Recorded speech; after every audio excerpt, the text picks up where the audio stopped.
Queridos amigos, queridas amigas,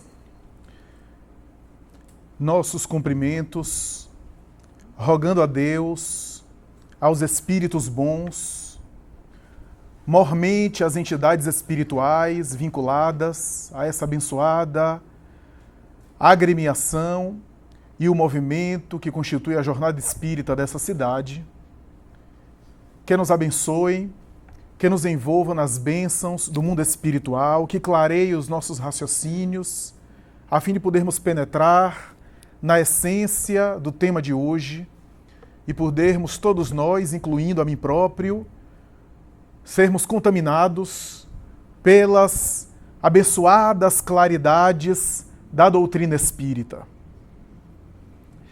Gostaria de antemão agradecer a oportunidade, cumprimentar os amigos que trabalham nesse movimento, vinculados aí à instituição Luz e Fraternidade? Luz e Fraternidade.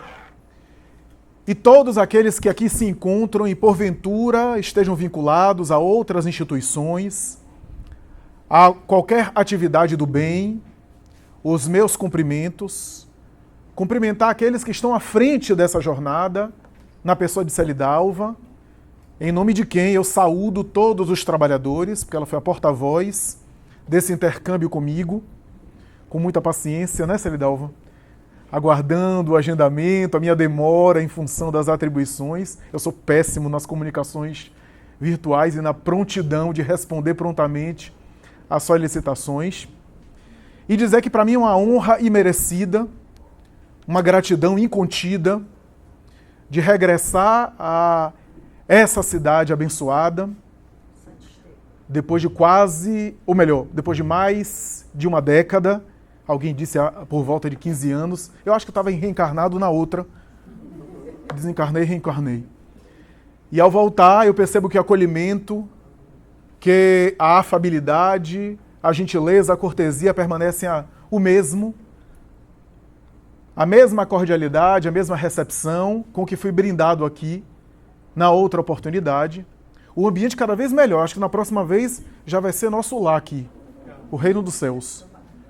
Mas a verdade é que o mais importante é esse espírito de entusiasmo, essa dinâmica, esse entusiasmo que eu vejo nos corações com os quais eu travo contato, o desejo de trabalhar, de aprender, de servir, cujos objetivos, cujas iniciativas fazem ressonância em mim próprio, porque também me sinto contaminado e envolvido com essa mesma programática. Bereshit bara Elohim et hamashim vet haaretz. Essa expressão introduz, inaugura um dos textos mais conhecidos da história da humanidade. Gênesis, capítulo 1, versículo 1. Com essa expressão, que traduzida ao português ficou, do princípio, criou Deus o céu e a terra. A Bíblia, expressão grega que significa Bíblios, conjunto de livros, é iniciada na literatura universal, nesse versículo enigmático, nessa frase desafiante, que tem sido motivo de inúmeras considerações, de inúmeras reflexões em torno dessa frase especial. Com essa frase, um dos textos mais paradigmáticos, fundacionais, inaugura, começa e estrutura praticamente a cultura, a partir de então, da nossa civilização ocidental e boa parte da civilização oriental. No entanto, quando nós lemos essa frase, Bereshit bara Elohim, no princípio Deus criou o céu e a terra, existe já na frase uma dificuldade e um desafio conceitual. Porque a expressão Elohim, em hebraico, não é traduzida por Deus, necessariamente. Elohim aparece em vários escritos antigos e usualmente é relacionado, em que pese as dificuldades da linguagem, a uma expressão de Deus no plural e não no singular. El seria a expressão de Deus. A rigor, e os grandes rabinos judeus debatem-se em torno desse texto, a rigor, Elohim, se fosse ao pé da letra textualmente, deveria ser traduzido por deuses e não por Deus. E isso tem sido objeto de muitas controvérsias. Boa parte dos teólogos estudiosos cristãos tentam elaborar uma justificativa de que ali havia uma metáfora e uma expressão de ênfase em Deus, como Deus estivesse sendo apresentado em quantidade, à semelhança do que a gente fala no português. Por exemplo, alguém que é magnífico, magnificente. Alguém que é belo, belíssimo. E como a pobreza da linguagem colocou Elohim, mas a verdade é que isso não satisfaz a todos os autores. A dificuldade é porque a cultura judaica, a cultura daquela época, e isso é consensual, era monoteísta. Não dá para dizer que esse versículo, que começa um dos textos mais importantes, começa a Bíblia, e para a tradição do rabinato judaico, dos estudiosos do judaísmo, quanto mais antigo o texto, mais importante ele era. Nas discussões da interpretação, da hermenêutica da lei, alguém que estava discutindo com outrem poderia vencer com o argumento de um texto mais antigo. Porque a cultura judaica da antiga Palestina do passado não era apenas patriarcal, mas era anciã, em que tudo que era mais velho, mais idoso, mais antigo, era mais valorizado, tinha uma história maior. Esse é o primeiro livro, primeiro capítulo, primeiro versículo. Isso gera muita confusão, muita discussão, porque de um lado não podemos negar que a cultura judaica era monoteísta. De outro lado, a rigor, se a gente traduzisse ao pé da letra essa frase, estaríamos aludindo a deuses e não a Deus. E ninguém em sã consciência vai dizer que a cultura judaica era politeísta. Mas alguns estudiosos do hebraísmo, particularmente aqueles bastante especializados na cabala hebraica, defendem a ideia, uma ideia que não é uma ideia tão assim excepcional, tão assim rara, não é uma ideia tão desconhecida, segundo a qual a tradição antiga de Israel concebia a ideia de que Jeová, o Senhor dos Exércitos, o Deus único, tinha uma corte que o servia e que se subordinava à sua vontade. Essa corte de potestades, essa corte de seres angélicos, arquiangélicos, cuja palavra mais adotada na cultura israelita era Mexiá, traduzido Messias. Esses Messias estariam sendo aqueles arcanjos, aqueles querubins, responsáveis por organizar os elementos do cosmo, submetendo e subordinando-se à vontade de Jeová. O que significa dizer que alguns entendem, segundo a crença da época, que as estruturações que ocorreram no princípio, elaboradas por Deus, é claro, mas foram executadas por essa corte de potestades, por essa corte de seres angélicos, que estariam sob as ordens de Deus, e que de vez em quando poderia se manifestar no mundo para trazer luz ao mundo, mensagem de renovação. A verdade é que para nós espíritas, isso não é tão estranho. Isso de nada é estranho, aliás. Para nós espíritas, acostumados a compulsar a literatura mediúnica, especialmente a literatura mediúnica que fala sobre a ação de Deus sobre o mundo material e também o mundo espiritual, desde Allan Kardec e outras obras, não temos dúvidas de que esse conceito de uma corte celeste, de deuses com D minúsculo, executando a vontade do Deus com D maiúsculo, de nada é estranho. Basta abrirmos as páginas de uma obra como A Caminho da Luz, portentosa obra psicografada por Chico Xavier, pelo Espírito Emmanuel. Logo no seu início, escreve Emmanuel, rezam as tradições do mundo espiritual, que desde os primórdios da elaboração do planeta, há uma comunidade de espíritos puros, responsáveis por executar as ordens da providência no universo. E esses espíritos puros foram responsáveis por colaborar, entre muitas coisas, especificamente,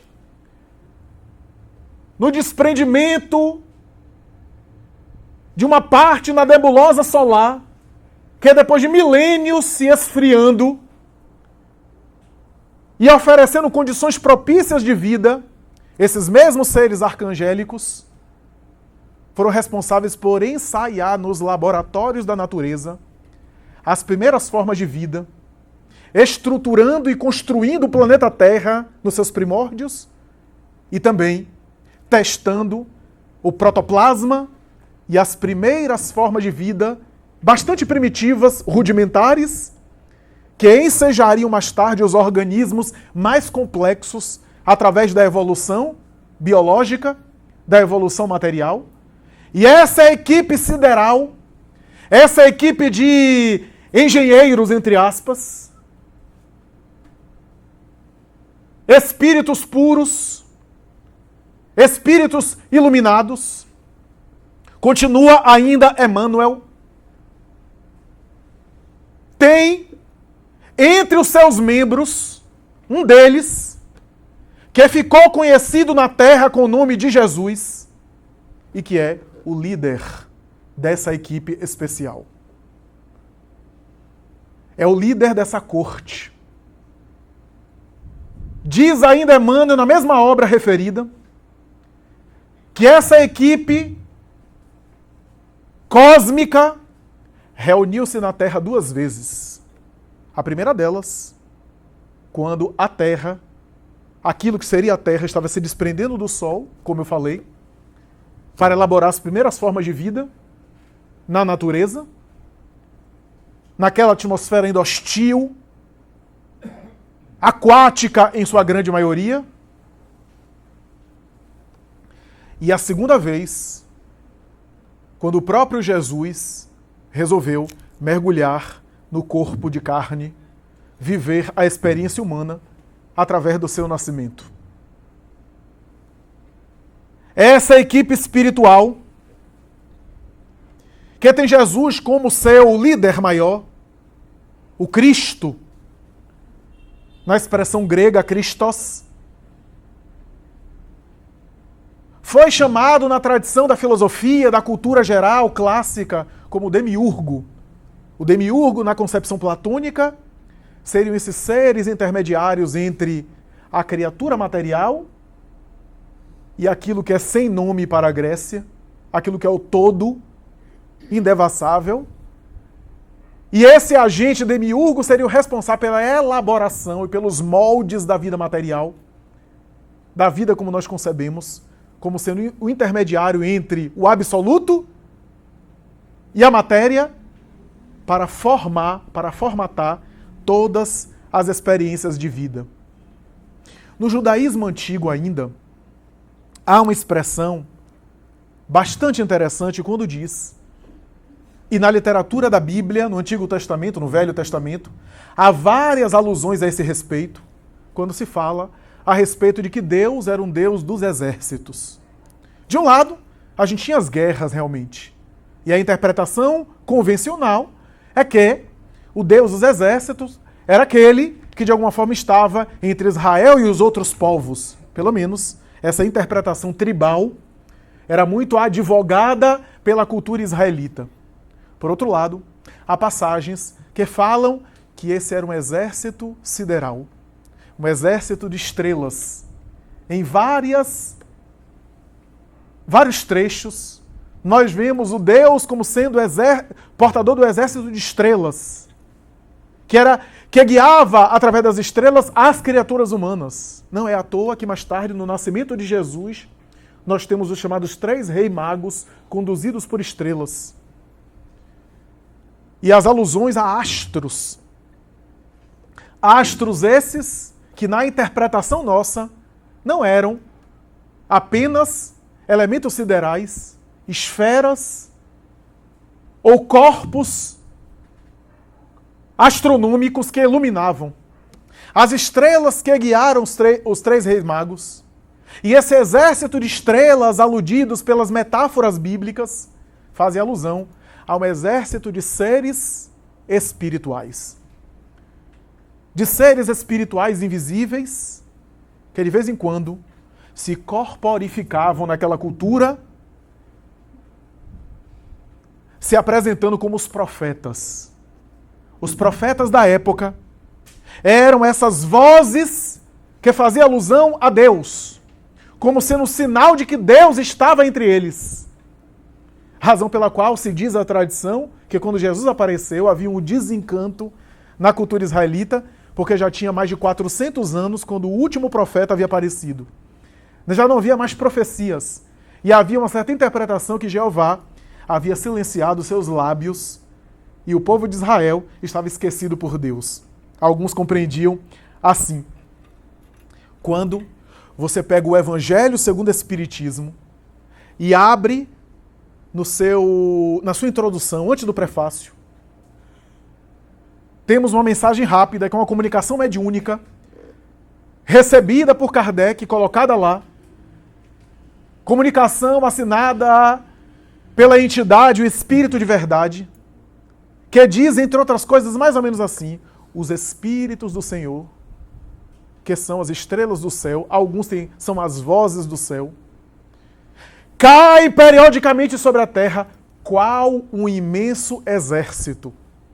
O Espírito de Verdade está fazendo alusão a essa cultura bíblica, a essa cultura do judaísmo antigo. Cai qual um imenso exército para confundir os orgulhosos, iluminar os fracos, fazer luz a todos e dissipar o erro, a mentira, ensinando a verdade. A doutrina espírita, nessa concepção, vem nos explicar a respeito dessa concepção de seres espirituais que iluminam a humanidade periodicamente. Vem trazer uma compreensão da vida espiritual de maneira totalmente diferenciada. Se ao longo das épocas, esses homens, ora chamados de profetas, ora de rishis, ora de hierofantes, ora de avatares, ora de místicos, iluminados, santos, recebeu da doutrina espírita uma abordagem, uma reflexão e uma compreensão muito mais acurada. A partir de Allan Kardec, nós temos a compreensão da missão dos espíritos e, portanto, por consequência, dos missionários. O que constitui os missionários? O que caracteriza uma criatura ser missionária ou não? No item 132 de O Livro dos Espíritos, Allan Kardec questiona o seguinte: qual é o objetivo da encarnação dos espíritos? Notem bem, ele não estava falando da reencarnação. Ele não estava falando do retorno à carne. O retorno à carne vai ser abordado logo depois do capítulo da pluralidade das existências corpóreas. Quando ele vai falar, ele vai fazer uma pergunta muito semelhante: qual é o sentido do retorno à carne?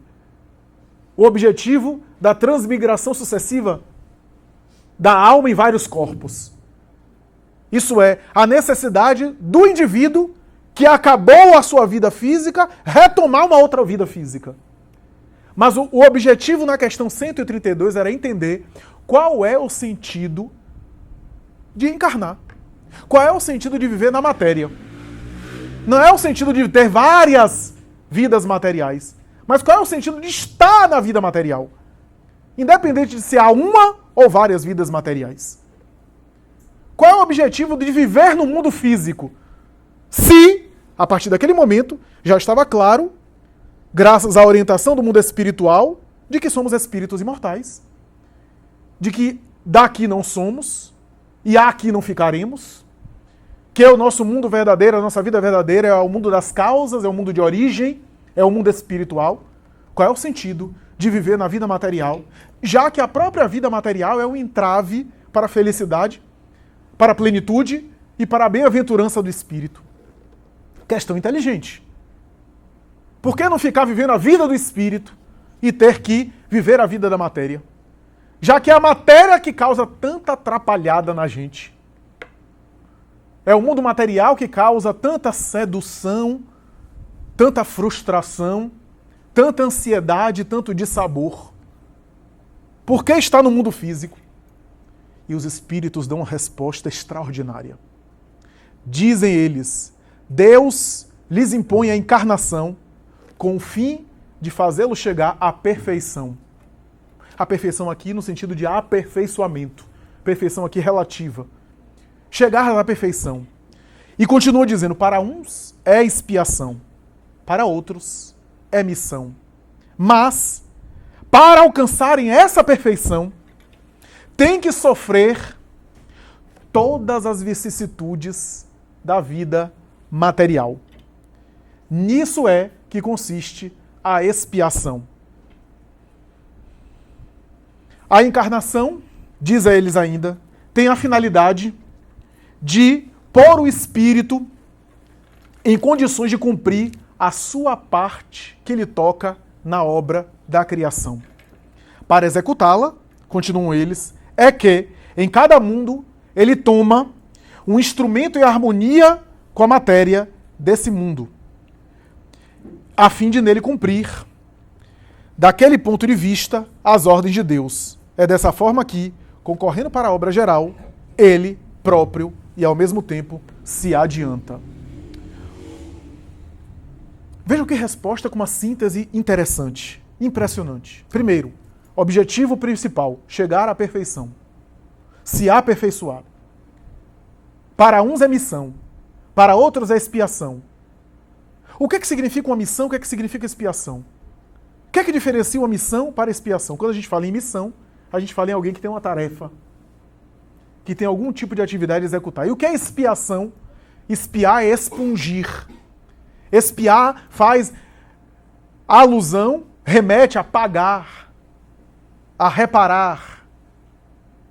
Tem um caráter mais de carpir, de expungir, de sofrer. Sofrer aqui no sentido geral, tá? Não no sentido específico, de experimentar dor. Porque do ponto de vista mais abrangente, muitas coisas que a gente vive nesse mundo é sofrimento. Basta você ir para a academia, você vê o que é sofrimento. Quer estudar para concurso? Sente na cadeira e comece a estudar 8 horas por dia. Vai dizer que é agradável. Nem tudo é agradável. Muita coisa que a gente faz é uma espécie de sofrimento. Chegar na hora, cumprir horário, sair, voltar, pagar imposto, louvado seja Deus. Tudo isso são sofrimentos, entre aspas. O sofrimento aqui não é apenas um câncer ou uma doença terminal. Não. As experiências da vida são constituídas de doses de aflições. Aflições inevitáveis, porque faz parte da condição e da constituição da matéria. E aí os espíritos dizem, tem que passar por todas as vicissitudes da vida corporal, e é nisso que consiste a expiação. Olha que coisa interessante. Porque se estamos na vida material, se você é santo ou não, se você é um espírito iluminado ou não, você está envelhecendo no corpo. E envelhecer é uma espécie de vicissitude. querendo ou não, a não ser que você morra cedo, você vai envelhecer. E o envelhecimento vai lhe dando limitações. Pode fazer o que for, pode botar creme na cara, pode comprar cosmético, mas não tem jeito não, tem uma limitação nisso. Ah, eu com 50 anos, a mesma coisa. Não é a mesma coisa não. Não se engane não. Porque com 20, você jogava aquele futebol, com 50 um amigo meu foi jogar consigo, ficou 5 minutos só. Depois já estava com a língua para fora. Não. Porque tem gente que quer, né? Manter o mesmo vigor da juventude. Não, eu requebro até o chão. Requebre. Não volta mais.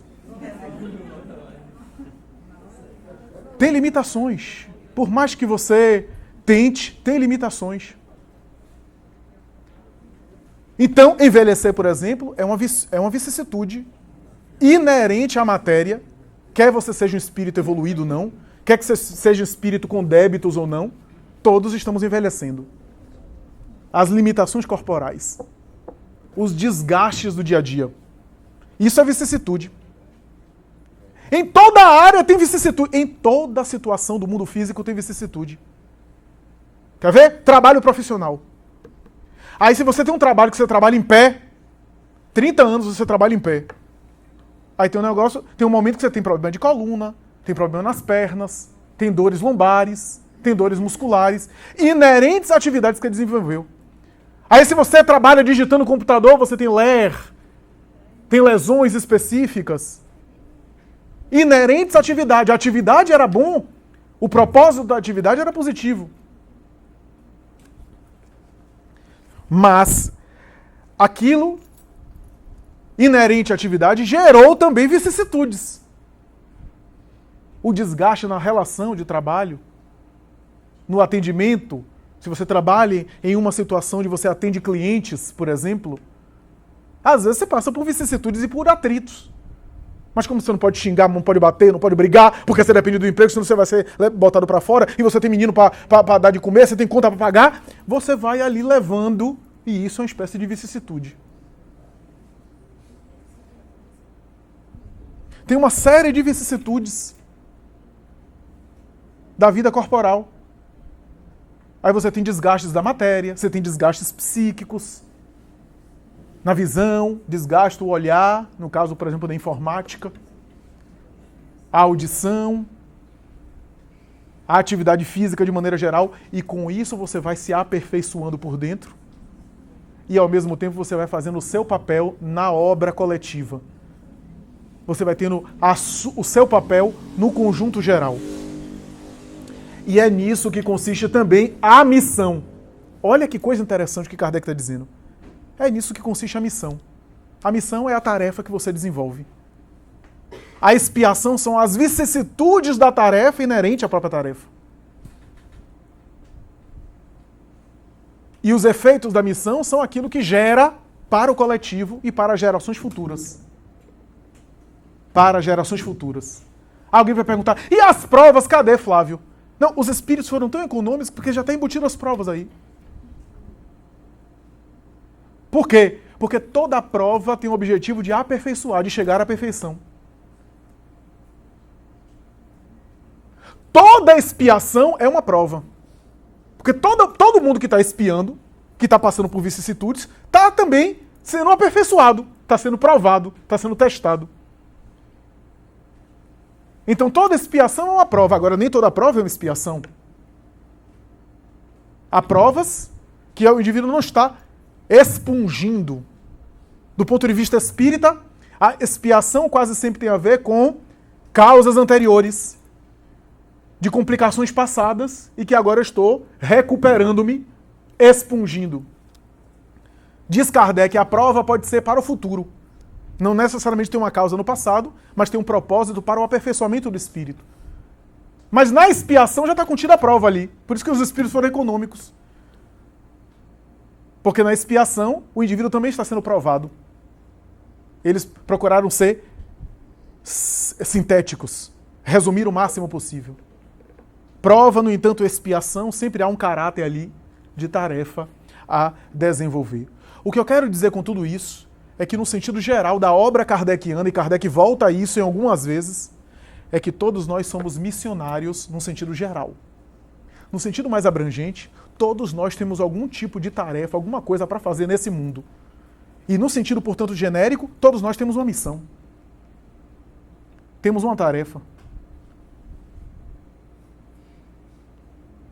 Essas missões, portanto, que tem a ver com a tarefa que eu quero realizar, o trabalho profissional que eu desenvolvo, os vínculos que a vida colocou para mim de relacionamentos, isso é uma missão. Saber se relacionar bem. Um dos termômetros mais importantes para saber o meu grau evolutivo é a forma como eu me relaciono com os outros.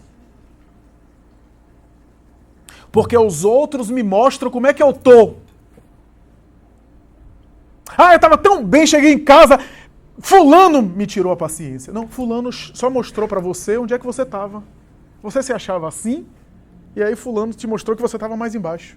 Fulano ajudou, foi um benfeitor, ajudou você ao te irritar, a perceber em que nível você está. Porque se você se irritou com fulano, é claro que fulano foi irritante. Mas se você se desequilibrou com fulano, ou com Beltrano, é porque você ainda não tinha a paciência que você achava que tinha. As relações são termômetros que nos mostram como a gente está. Nas relações boas, positivas, e nas relações difíceis, nos ajudam a saber como é que a gente está funcionando. Porque é fácil ter paz na montanha, no deserto. Eu quero ver ter paz no trânsito. Paz no dia a dia na pressa. Ter fraternidade no corre-corre. São missões. Missões em caráter mais particulares. Missões mais específicas. Uma atribuição social, uma responsabilidade no trabalho, uma responsabilidade familiar. Um recurso financeiro que a gente tem, condições financeiras mais favorecidas em relação a outros. Poder, fama, destaque, poder de penetração, influência, são missões mais particulares. Maternidade e paternidade, olha que missão, os espíritos falam sobre a paternidade, sobre a maternidade, que responsabilidade a gente tem, que quase sempre a gente descura e descuida, desconsidera e ignora. Quase sempre a gente não dá a importância devida à maternidade e à paternidade. Acha que as coisas vão pegar porque a vida vai ensinar. Há mães que acham que os filhos são apenas para conversar com as suas amigas. Para dizer como é que está com a nota na escola, como é que não está. Para conversar no cabeleireiro. Para tricotar sobre a vida alheia. E para falar sobre os filhos e se gabar. Há pais que só acham que têm filhos para colocar foto na carteira e mostrar para os amigos. E não avaliam quão é difícil e complicado você ter uma vida que está temporariamente sob a sua responsabilidade. Que responsabilidade? E responsável por aquilo que eu vou incutir naquela pessoa. Na obra Os Mensageiros, de André Luiz, nunca me esqueci de uma história de uma mãe que chega no mundo espiritual e André Luiz vai entrevistar e ela está arrasada. E André Luiz começa a conversar com ela, ela diz assim, o meu erro na Terra foi excesso de ternura. Excesso de ternura. E ela conta a história dela. Não, é porque na Terra eu sempre passava a mão pela cabeça, tive 3 filhos homens. Meu marido às vezes queria dar limite, desde cedo, porque o rigor também é uma forma de amar. E eu sempre desautorizava ele. Essa coisa dos casais, né? Um desautoriza o outro, um passa na frente do outro. Meus filhos cresceram. E nós dois fomos as primeiras vítimas deles. Dissipadores, gozadores da vida, só queriam esbanjar o nosso patrimônio e gozar. Nós desencarnamos os dois de desgosto. E eu cheguei aqui no mundo espiritual e percebi que a culpa foi minha. A responsabilidade é minha. Vou voltar agora numa maternidade solteira, porque o marido vai desencarnar logo depois que os 3 reencarnarem. E 2 dos 3 voltarão doentes por causa dos excessos que cometeram, os excessos de toda sorte, os vícios que cultivaram. E eu vou ser uma mãe que vou cuidar de 3 filhos, sendo que 2 doentes, porque não soube exercer bem a maternidade antes.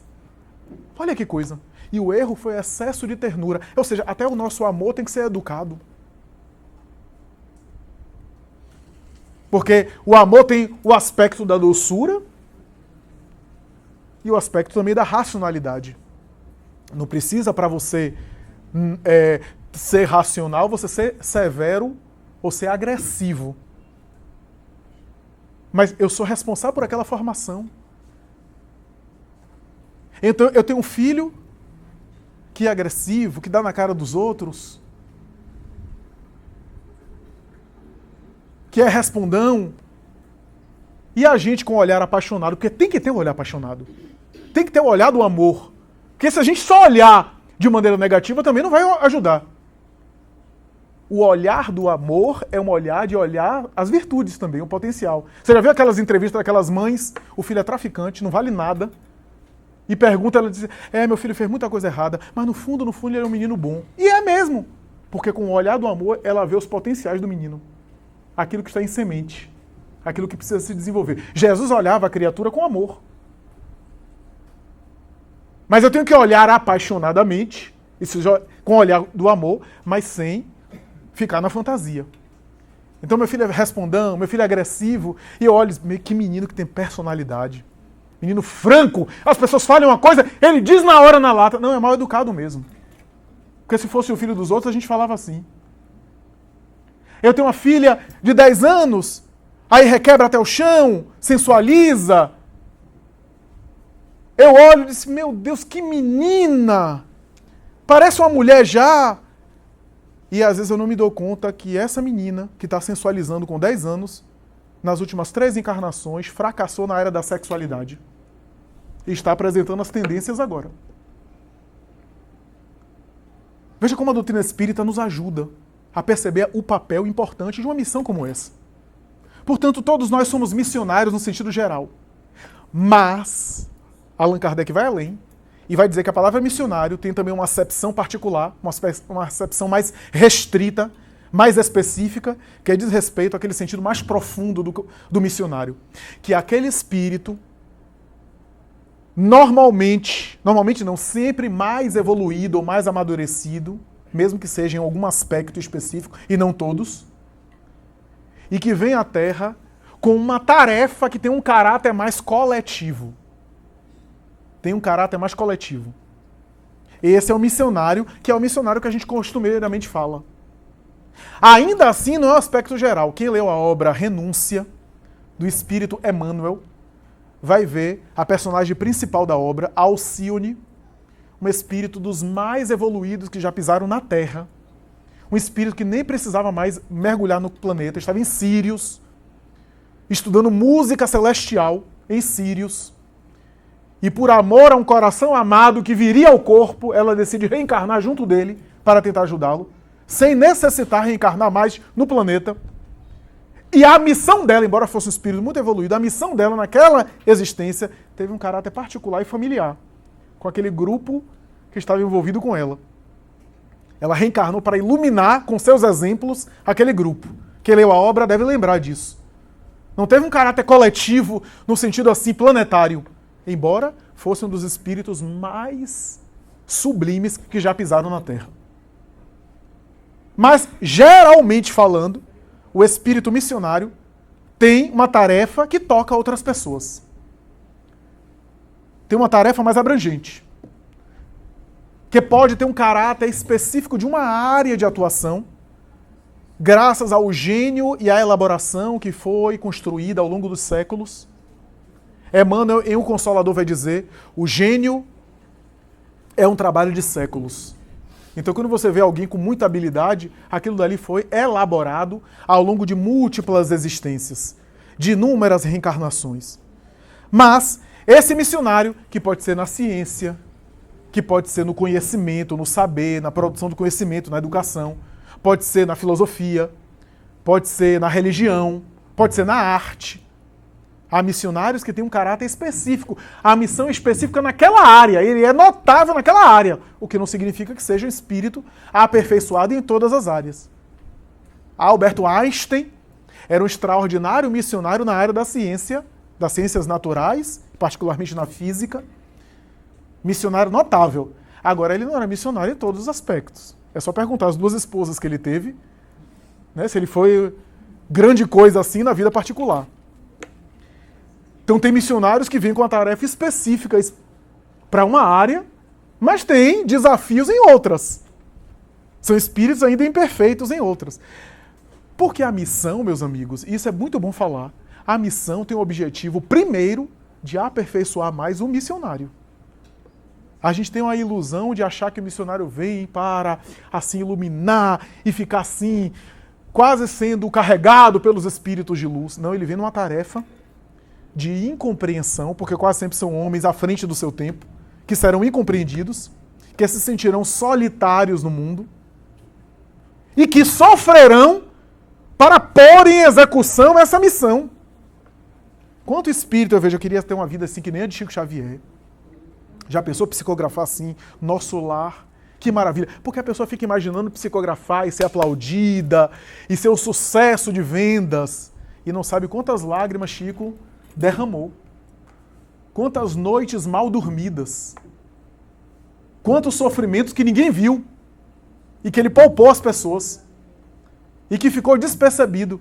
Porque a gente quer ser esse missionário de Instagram, missionário de Facebook, missionário de receber aplauso, mas não quer pagar o preço da missão.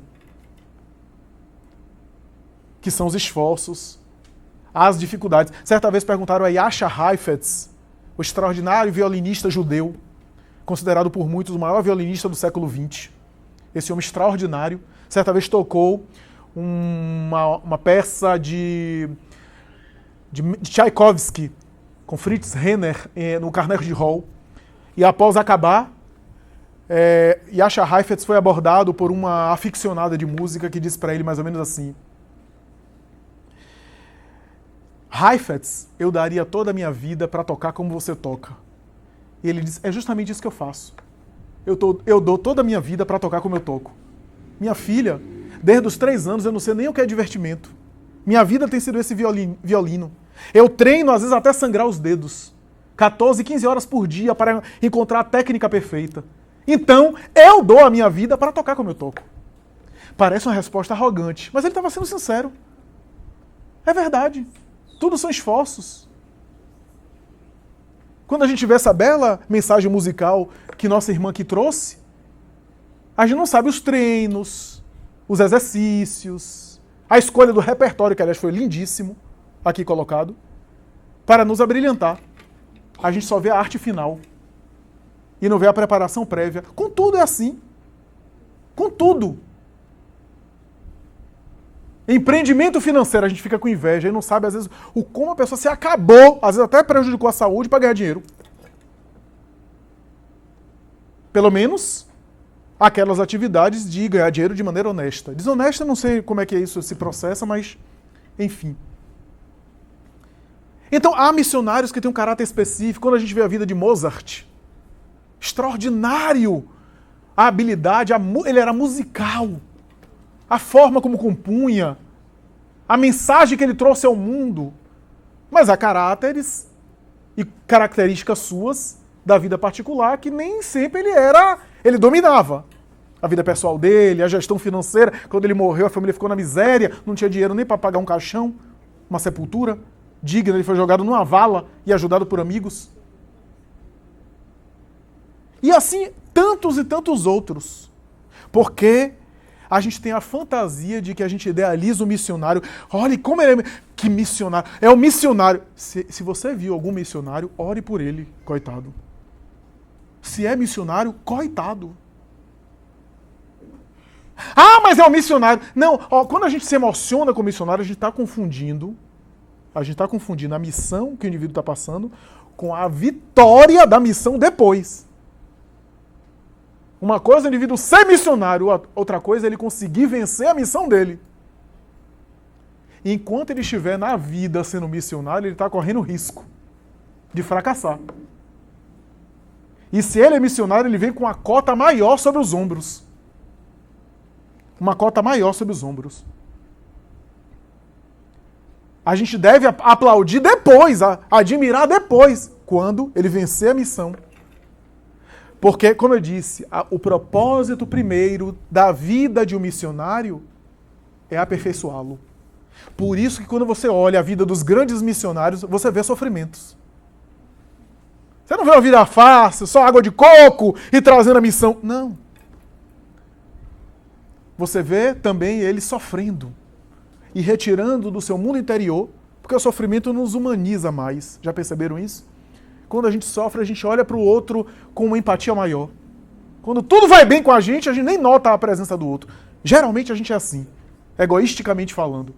Mas quando a gente sofre, a gente percebe o quanto dói e a gente começa a entender o outro mais também. A gente percebe o quanto é difícil para a gente, então deve ser para o outro também. A gente passa a ser mais solidário. A dor tem essa função e por isso o sofrimento ainda faz parte da experiência humana e ainda vai fazer parte durante muito tempo. Sofrimento entre nós. Porque o sofrimento desperta-nos a sensibilidade. Faz a gente viajar para dentro. Enquanto tudo vai bem, a gente só viaja para fora.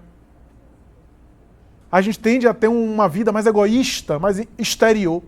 O sofrimento faz a gente viajar para dentro, refletir mais, entrar em contato com os nossos sentimentos. E quando a gente olha a vida dos grandes missionários, a gente vê que à medida que eles iluminavam o coletivo, eles sofriam e cresciam com isso. Porque eles conseguiam também extrair do sofrimento a melhor parte. Amélia Rodrigues Espírito, por Divaldo Franco, tem uma mensagem que diz: a dor não melhora ninguém em si mesma. Porque a dor pode amadurecer ou pode revoltar. O missionário, como já é um espírito mais maduro, ele consegue tirar do sofrimento o aprendizado e cresce. Daí aquela mensagem de um espírito amigo, Evangelho segundo o Espiritismo, capítulo 9, Bem-aventurados os brandos pacíficos, mensagem à paciência. A dor é uma bênção que Deus envia a seus eleitos. Olha, eu confesso que quando eu li essa mensagem pela primeira vez, eles vão de retro, Satã. Que negócio? Quer dizer, a dor é uma bênção que Deus envia a seus eleitos. Os eleitos de Deus são premiados com dor. Porque uma das maiores dificuldades nossas, pelo menos falo por mim, é entender qual é o sentido da dor no mundo. Só com o tempo eu fui compreendendo que à medida que a criatura amadurece, ela pode aprender e pode crescer, se agigantar ainda mais com a experiência dolorosa, com aquilo que a gente chama de dor, que são os obstáculos, as vicissitudes da vida material. Por isso que Jesus falou: no mundo só tereis aflições.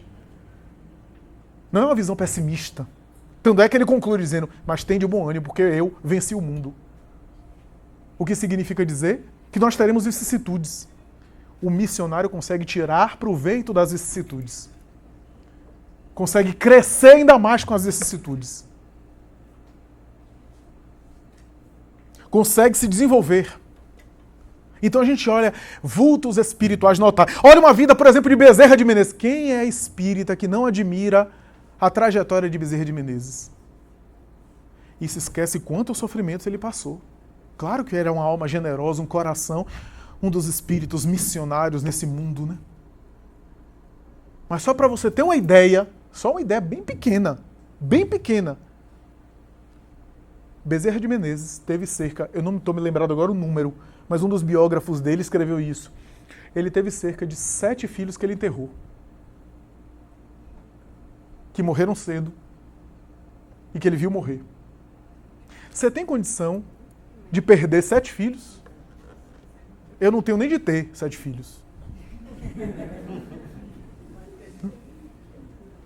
Então, veja a questão do missionário. E há missionários que fracassam. Vêm com a missão e fracassam com a missão. Allan Kardec vai dizer, em um rasgo de inspiração, que a lei de Deus está na consciência. O que significa dizer que a gente carrega a divindade em nós através da consciência. É por essa razão que quando você abre um livro sagrado que te emociona, é porque você tem um livro sagrado dentro de você.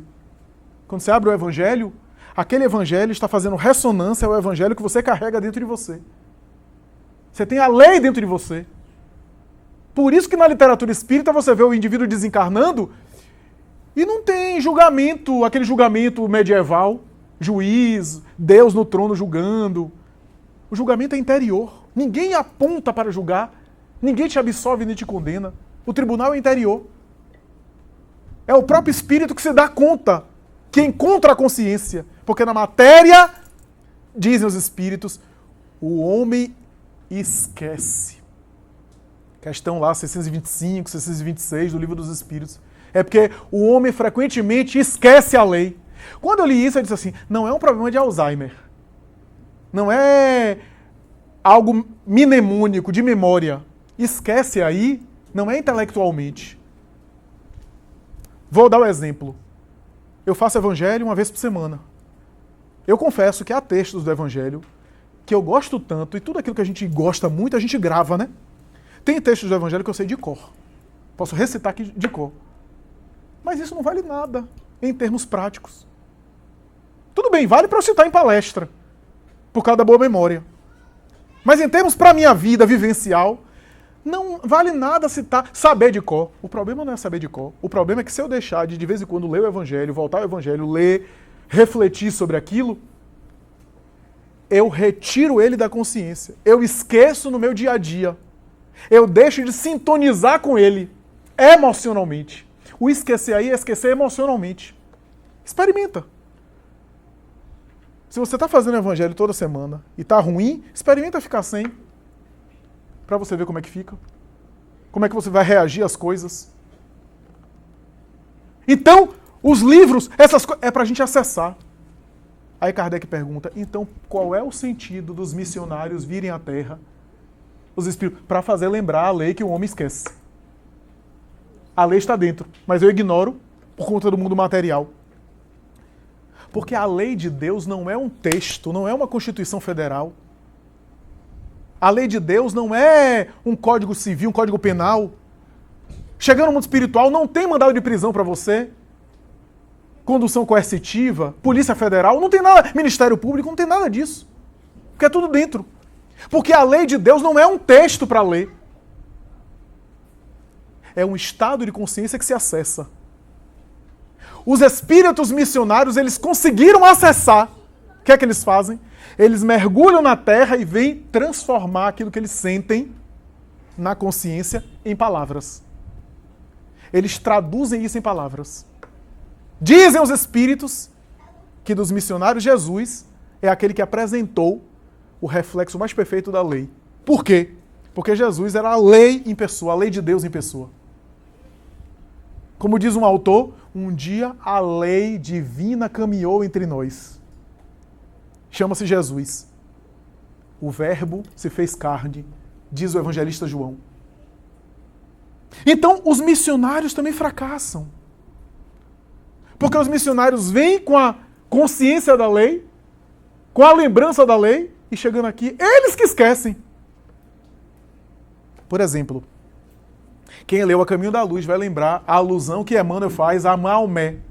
Muhammad, quando entra em Jerusalém, tem um estado de transe, de consciência alterada, começa a ditar as suas visões espirituais que se encontram hoje no Corão.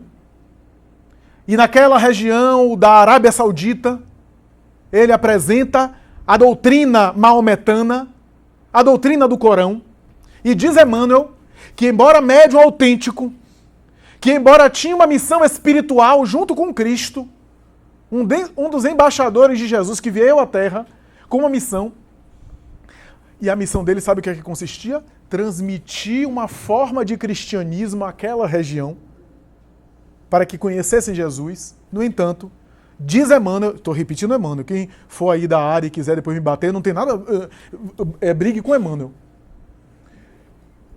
Que ele veio à Terra, mas médium que era, em alguns momentos sintonizou com faixas espirituais perturbadoras, e por isso diz Emmanuel que no Corão tem trechos belíssimos de alta espiritualidade e aspectos também bastante humanos, políticos, e que às vezes parecem sugerir as chamadas guerras religiosas. Não que isso seja patrimônio apenas da doutrina muçulmana. Ah, são terroristas. E quanto terrorismo hoje houve dos cristãos? É só você ver a Inquisição. O que é a Inquisição e as cruzadas na doutrina cristã, senão um terrorismo de natureza cristã? Mas a verdade é que depois de Maomé, vieram outros missionários, como Abdal e outros, que tentaram inclusive corrigir os equívocos e os excessos da prática maometana, não foram bem recebidos, porque os missionários de Deus não se cansam de mergulhar no planeta, assim como na doutrina cristã. Diz Emmanuel que chegou um momento de tanto excesso e deformação que a divindade começou a enviar os grandes embaixadores que estiveram no passado vinculados ao cristianismo e que voltaram à Terra para tentar recuperar o patrimônio cristão que na Idade Média já estava deformado. E a gente tem um São João da Cruz, um São João Crisóstomo, um Santo Antônio de Pádua. A gente tem um João Evangelista que volta como Francisco de Assis. A gente tem uma Maria Madalena que volta como Teresa de Ávila. E tantos outros missionários que mergulham no planeta.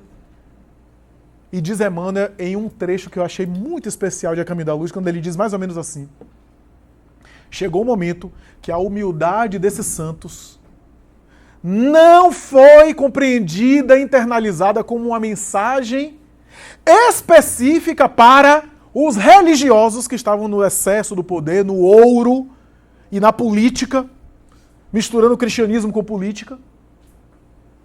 Até que Jesus chamou um dos seus auxiliares, Martinho Lutero, que veio com uma outra proposta, uma proposta mais enérgica, para desencadear pelo menos a diminuição do poder religioso medieval cristão, a fim de abrir espaço mais tarde para as liberdades democráticas e de livre expressão, sem as quais não haveria espiritismo. Martinho Lutero veio, missionário, apresenta as suas ideias notáveis, o retorno ao cristianismo de Jesus e dos apóstolos. Essa era a ideia inicial, mas ele próprio também, segundo alguns biógrafos, se equivocou. E em alguns momentos, exaltado, segundo alguns, teria incentivado a vingança e a desforra dos protestantes em relação aos católicos, para pegar em armas e ir para a guerra. Então vejamos que a coisa não é simples. Mas, como foi dito aqui na mensagem que foi lida, no século XIX, quando o fenômeno das mesas girantes, les tables tournantes, começou a explodir na Europa e na América do Norte. E Allan Kardec, pseudônimo adotado pelo professor e educador, professor Rivaio, começa a examinar aqueles fenômenos estranhos e curiosos. Os fenômenos das mesas girantes eram tão exóticos que há uma obra de Tolstói, que é um dos personagens, diz assim: o que você está fazendo agora? Ah, não estou fazendo nada. Vamos participar de uma sessão de mesa girante? Era uma coisa assim de quem não tinha o que fazer e ia participar de mesa girante, sem se preocupar o que é que estava por detrás daquele fenômeno. O professor Rivaio, que adota o pseudônimo Allan Kardec mais tarde, vai examinar aqueles fenômenos e vai dizer: percebi, disse ele, que por detrás daquela movimentação de mesas e da escrita que se produzia na prancheta, havia algo de muito sério. Havia um conteúdo filosófico importante. E havia uma ordem de ideias até então não estudada pela humanidade. Esse foi o brilhantismo de Allan Kardec. Consegui perceber que havia um conteúdo maior do que o próprio fenômeno. O fenômeno foi importante, porque foi o portal pelo qual as ideias chegaram. Mas o que ele fez foi tentar decodificar aquelas informações para nós. Surgiria a doutrina espírita. E, diferentemente de qualquer outra proposta anterior, Allan Kardec vai dizer: a lei de Deus sempre vem sendo revelada por missionários. Sempre vem. Ao longo das épocas, sempre a gente teve as grandes estrelas que iluminou a escuridão nossa. Como eu disse, na ciência ou na religião, na cultura ou na arte. Sempre houve grandes missionários que revelaram uma parte, um aspecto da lei de Deus para nós. Diz Allan Kardec, no entanto, que na doutrina espírita a gente não tem uma revelação por intermédio de um missionário. Não há uma localização específica em uma figura humana, mas são os espíritos desencarnados que revelam. São as vozes invisíveis que, por intermédio de qualquer médium, Portanto, é uma revelação que é democrática, que não está na posse de ninguém, que não é no monopólio exclusivo de ninguém, e que pode ser acessado por qualquer pessoa, através da mediunidade, do recolhimento, da meditação, da oração.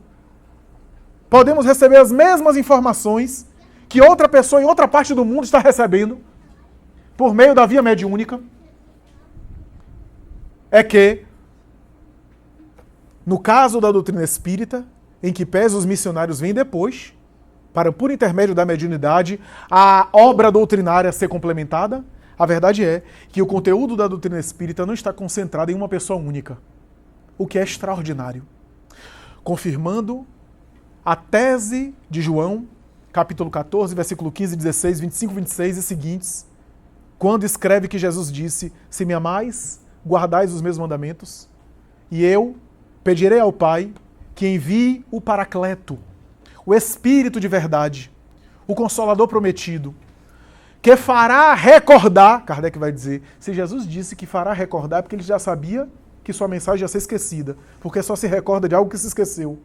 Fará recordar da minha mensagem e dirá muito mais coisas que hoje eu não posso dizer, porque vós não suportaríeis. E é por essa razão que eu vos falo por parábolas. O Consolador é o Espírito de verdade que o Pai enviará, que ficará convosco para sempre. Vós não vereis, mas ele estará convosco. Alguns irmãos interpretam esse Consolador como sendo a volta do próprio Cristo. Mas se ele ficará conosco para todo sempre, não é uma pessoa. Porque nenhuma pessoa material, humana, fica para sempre na Terra. Vós não vereis. Portanto, não é uma personalidade humana. Kardec vai dizer, é uma ideia, ou um conjunto de ideias, é uma doutrina. Desafio a selecionar, com todo respeito às outras tradições espirituais, uma doutrina que explica tão detalhado como é que é a vida espiritual como a doutrina espírita. Quais são as consequências da vida material para a vida espiritual, como os espíritos descrevem para nós. O Espiritismo confirma as grandes lições dos fundadores de todas as religiões, dos grandes missionários, e coloca Jesus no seu papel essencial, no papel de Cristo planetário, de governador da Terra, de construtor do planeta. Kardec vai dizer sobre os espíritos crísticos, eles já evoluíram intelectualmente e moralmente, a evolução intelecto-moral de tal forma que já se tornaram infalíveis. Infalíveis moralmente, mesmo no corpo físico. Kardec diz isso na Revista Espírita. Portanto, meus amigos, quando você olha, por exemplo, para Jesus, vê Jesus e as suas lições, não entenda Jesus, eu acho que Jesus fica até maior com isso, não entenda Jesus como alguém extraordinário, de barba grande, Galileu da antiga Palestina. Isso é só o aspecto material. Por detrás disso tem um espírito que há bilhões de anos está acompanhando o processo espiritual do planeta. E que há bilhões de anos já estava nesse grau de pureza crística. Alguns autores espíritas chegam a dizer o seguinte, que o espírito puro é aquele que não precisa mais reencarnar. Mas quando ele chega a espírito puro, ele recomeça uma evolução até chegar a espírito crístico. Olha, que é dar um nó na gente. Eu não sei se você está se achando evoluído depois disso, mas se você tiver, eu vou dar o nome do psiquiatra depois, você pode procurar. Porque, assim, se Emmanuel estiver certo, e eu acredito na informação pela credibilidade de Emmanuel, o planeta foi se formando há 5 bilhões de anos, 4,6, 4,8 bilhões de anos, e Jesus já era Cristo naquela época, elaborando ali a formação do planeta. Naquela época, ele já era espírito crístico. Eu não sei o que é que eu era há 1000 anos, se é que eu era alguma coisa. Agora, imagine, ele já era. Emmanuel chega a dizer a caminho da luz, as estrelas planetárias por onde ele reencarnou e evoluiu, já não existem mais. O processo evolutivo dele. Então, meu amigo, quando você abre o Evangelho, você está abrindo ali a vida e os ensinamentos de alguém que é o nosso futuro. Alguém que está há bilhões de anos à nossa frente. alguém que traduziu toda a vivência espiritual dessa comunidade de espíritos crísticos em bem-aventuranças, em parábolas e em ensinamentos. Alguém que tem tanta experiência, que tem tanta condição de nos ajudar, de orientar, como diz um amigo meu, né? Tanta experiência no mercado, que você pode confiar nessa consultoria. Porque o processo espiritual é feito dessa ajuda. Daqueles que estão na frente, que ajudam quem está por trás, e nós que estamos ajudando alguns que estão na retaguarda ainda mais. A evolução é assim. Quando Chico Xavier começou a psicografar, diz Clóvis Tavares, em Amor e Sabedoria de Emmanuel, quando ele começa a psicografar algumas pequenas mensagens, um dia ele desperta e vê, por primeira vez, o espírito Emmanuel. E Emmanuel olha para ele estava muito cansado, estava trabalhando num armazém para colaborar com as finanças da família junto ao pai. E diz Emmanuel, descansa um pouco agora. Porque quando estiveres em condição, que não é agora, pretendo também colaborar contigo na difusão da filosofia espiritualista que você abraça. Quando estiveres mais preparado. Pela primeira vez, tu me vês agora. Mas temos laços que se perdem na noite infinita dos tempos. E tenho colaborado contigo ao longo dos anos, ao longo dos tempos. Em algum momento, tu ficastes para trás e eu avancei. Não é isso que acontece? Quantas vezes a gente já reencarnou no passado com pessoas que a gente magoou, que a gente desconsiderou, que a gente foi ingrato. Essas pessoas evoluíram e agora estão em uma condição que nos ajudam. Às vezes não reencarnam conosco, estão à nossa frente. Então, quando alguém foi ingrato com você, quando alguém lhe tratar mal, não valorizar o bem que você fez, pense que um dia você já fez isso com alguém. E esse alguém se tornou um missionário espiritual que está lhe acompanhando no mundo invisível. A evolução é assim. A evolução é o amor que eu recebo, eu fui ingrato em algum momento, imaturo, e agora que eu despertei, que eu tenho essa noção, eu vou amar as pessoas de tal forma que aquele amor que eu não pude dar àquela pessoa, eu não pude retribuir, eu distribuo para outrem, algumas das quais não vão me compreender e vão reagir com ingratidão. Essa é a tarefa. Essa é a proposta. Essa é a ideia. E aí a gente vai tornando a nossa tarefa particular, a nossa tarefa geral, a nossa tarefa convencional em missão. Porque, meus amigos, já estamos caminhando para concluir o nosso comentário. Quantas pessoas que não eram missionários e se tornaram missionários pelas escolhas que fizeram? Quantas? Quantas delas? Que se tornaram excepcionais. Quando, por exemplo, eu vejo a vida de alguns deles, eu me emociono. Se você olhar, já que o filme está em voga aí, a vida de Divaldo Franco, o início da trajetória de Divaldo Franco, qual é a diferença dele para muito médium que eu conheço? Caía, desmaiava, era acudido na Cidade Baixa por Abel Mendonça, era levado para a casa de Emanuel para ser tratado, Raquel Ribeiro cuidava dele, obsidiado, com crises mediúnicas, com mal-estar. Quantos, aspas, Divaldos tem por aí, mas que não optam pelas escolhas que ele fez? É claro que há missionários que já vêm missionários. É claro que há. Mas mesmo esses se tornam iluminados e admirados pelos esforços que fazem. Porque a gente tem a tendência de dizer assim, é um missionário, e a gente idolatra de tal forma que afasta de tanto que eu sou coitadinho e ele é missionário. Não, o missionário não é pra gente idolatrar no sentido de afastar da gente, e aí, como ele é missionário e eu não sou, como ele é espírito evoluído eu não sou, ele pode eu não sou. Não é essa a proposta deles. A proposta deles é serem exemplos para que a gente possa fazer o mesmo. Porque senão qual é o valor do missionário? A gente distanciá-los de nós? Então eles não são exemplos para nós? Todos os missionários, eu vou dizer uma coisa aqui, todos os missionários que reencarnaram no planeta se equivocaram, erraram, titubearam, hesitaram, vacilaram. A única exceção foi Jesus, porque é um caso excepcional aí. Mas todos os outros eram espíritos também em aperfeiçoamento. Quando você vê Divaldo Franco, usou mal a palavra, se equivocou em épocas recuadas, especialmente na corte de Richelieu, no século XVI, XVII. Volta e utiliza a mesma palavra agora, porque a habilidade de falar em público ele não perdeu. É a aquisição do espírito ao longo dos tempos. Costumava falar na França de Richelieu, ao lado do cardeal que tinha o poder da França nas mãos, político e religioso. Volta com as sequelas daquilo que causou, entre eles o próprio Máscara de Ferro, que era uma antiga vítima sua do passado, e agora usa a palavra para reconduzir as vidas que ele encaminhou mal. Porque a lei é assim. Eu trato alguém aqui e desvirtuo essa pessoa, lá na frente eu encontro essa pessoa necessitada do meu auxílio. Quem lê o Nosso Lar vai ver André Luiz falando do pai.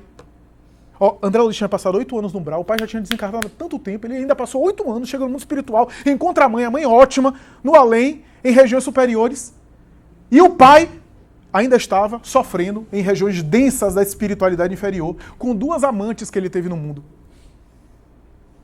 Mas é claro, porque você imagina, se passou a vida física com 2 amantes, é provável que deu mais atenção a essas 2 meninas do que a própria esposa. Ficou com elas no além. Buscou tanto que ficou. Agora imagina essas 2 se engalfiando lá com ele. Aí a mãe de André Luiz chega para André Luiz e diz assim: André, a programação é o seguinte, tirar seu pai, o Laerte precisa sair dessas regiões com essas nossas 2 irmãs. Ó, espírito evoluído é um negócio, né? Com essas nossas 2 irmãs. Porque eu estou me preparando para reencarnar de novo como mulher dele. E a gente vai receber essas 2 como filhas. André, mas minha mãe, você... Não, eu quero ajudá-lo. E aí André Luiz não entende, mas a gente entende. Por que ajudá-lo? Você acha que o problema vai ser dela? O problema vai ser dele.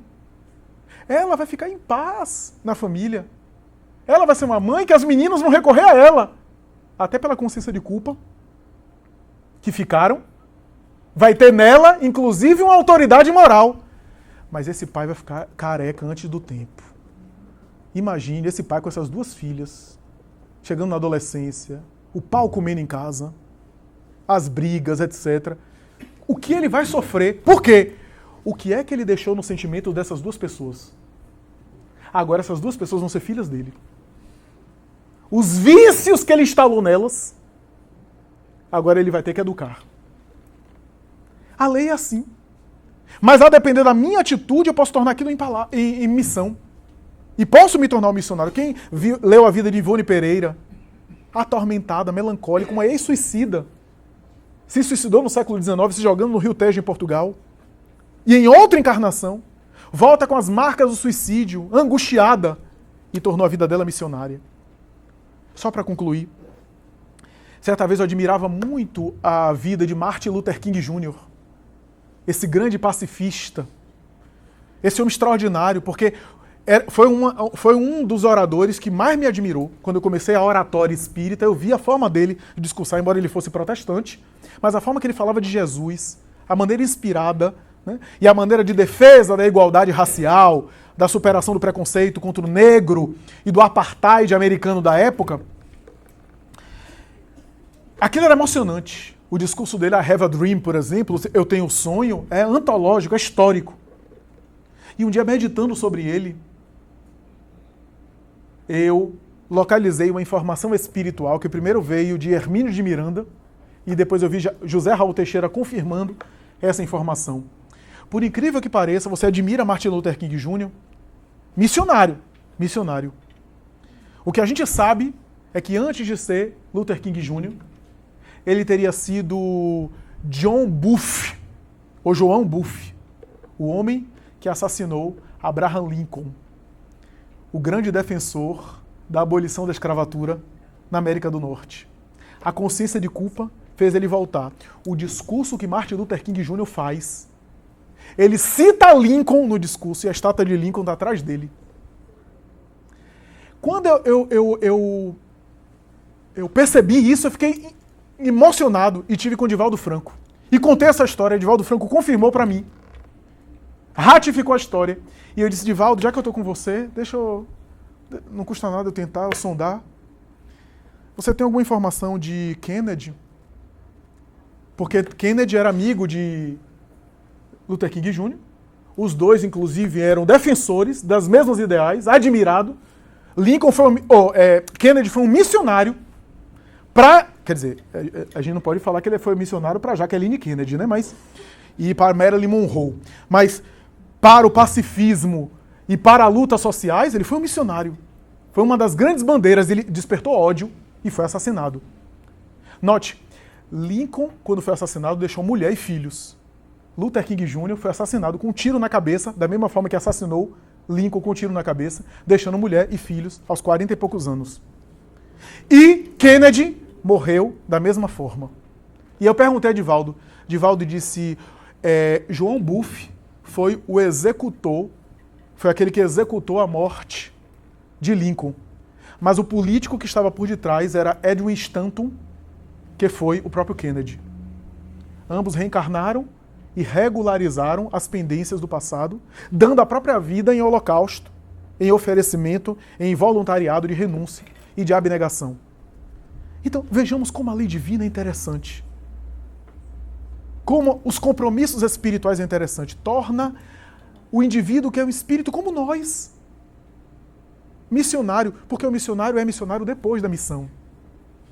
Antes da missão, muitos são espíritos como nós, em prova e expiação, mas que tem Jesus sempre como a referência maior. Quando os fariseus perguntaram a ele sobre ser filho, quem era ou quem não era filho de Abraão.